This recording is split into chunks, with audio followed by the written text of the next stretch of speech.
एक पत्नी की दुख भरी कहानी। एक खूबसूरत प्रेम कहानी के बाद उन्होंने शादी कर ली और 2 हफ्ते बाद पति काम पर जाने के लिए उठा और अपना चेहरा धोने के लिए बाथरूम गया।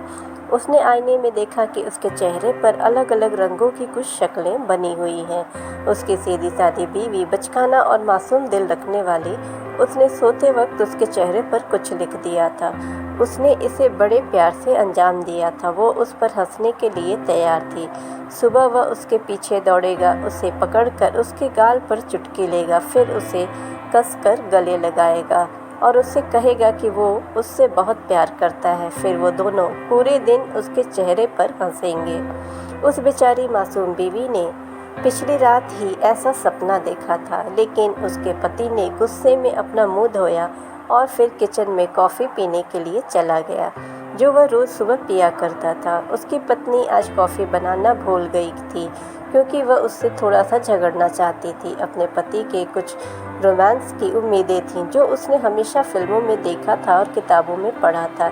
पर जब उसे कॉफ़ी नहीं मिली तो वो गुस्सा होकर उसके पास आया। वो उस पर चिल्लाया और उसे तब तक थप्पड़ मारता रहा जब तक कि उसे ज़मीन पर नहीं गिरा दिया और कहा, मैंने तुम्हारे साथ खेलने के लिए शादी नहीं की है। मैं एक आदमी हूँ, छोटा बच्चा नहीं।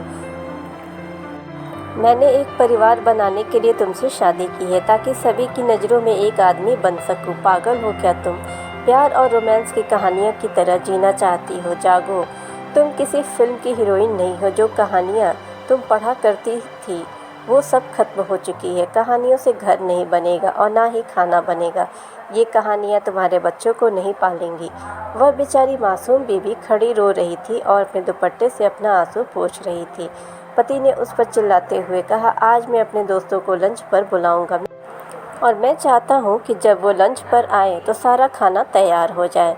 तू समझ गई ना? और अगर खाने पीने में कुछ कमी रही तो तुझ पर अफसोस हो। उस वक्त खुद को एक आदमी के रूप में देख रहा था कि जिसकी पत्नी उसकी इच्छाओं पर चलती है। वो अपनी पत्नी को जख्मी दिल के साथ छोड़कर बाहर चला गया। वह खड़ी इतनी ज़ोर ज़ोर से रो रही थी कि वह ठीक से सांस भी नहीं ले पा रही थी। वो जल्दी से दोपहर का खाना तैयार करने लगी।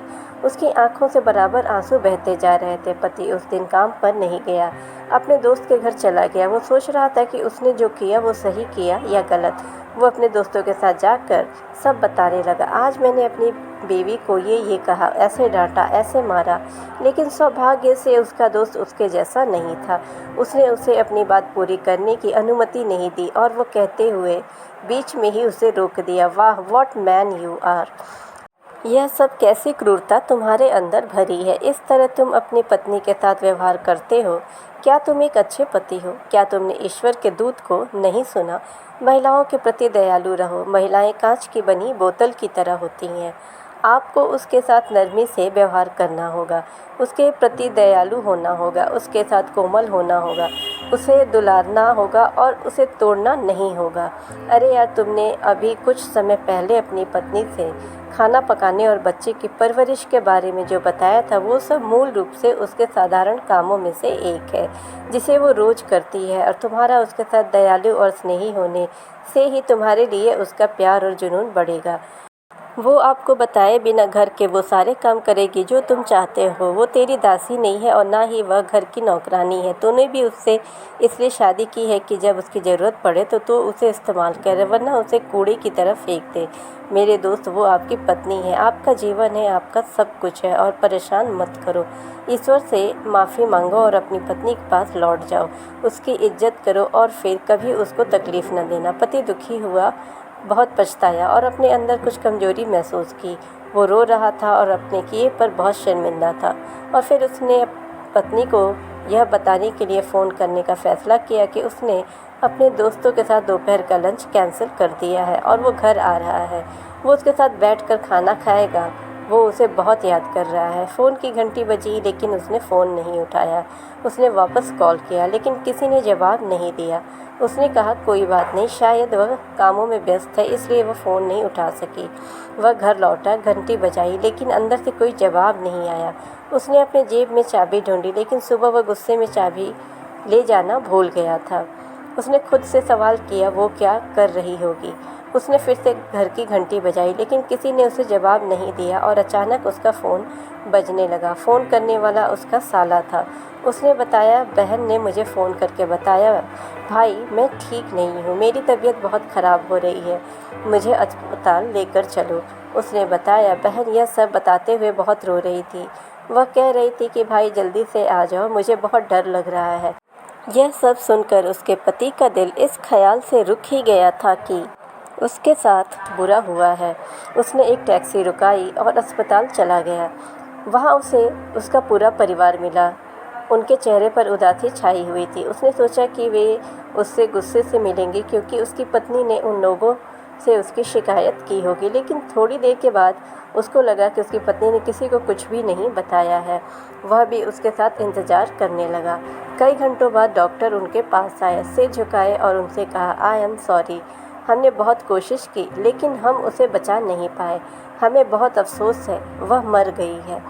शाम को पति अपनी पत्नी के भाई के साथ दूसरी चाबी लेकर घर आया। ताला खोलकर घर के अंदर गया तो टेबल पर ढका हुआ खाना पाया। उसने टेबल पर से कपड़ा हटाया। टेबल पर बहुत ही स्वादिष्ट और सुंदर तरीके से पकवानों की डिशें लगी हुई थी। उसने फ्रिज के दरवाजे के ऊपर एक कागज़ लटका हुआ देखा और उसने उसे खोला। उसमें लिखा हुआ था, मेरे प्यारे पति, आज सुबह जो मैंने गलती की मुझे उसके बारे में बहुत अफसोस है। आप मुझे माफ़ कर दो।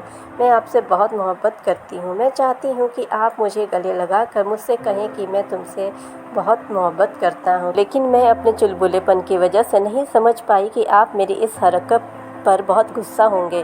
मैं आपसे वादा करती हूँ कि अब मैं कभी आपको परेशान नहीं करूँगी। मुझे उम्मीद है कि आपके दोस्तों को खाना बहुत पसंद आएगा।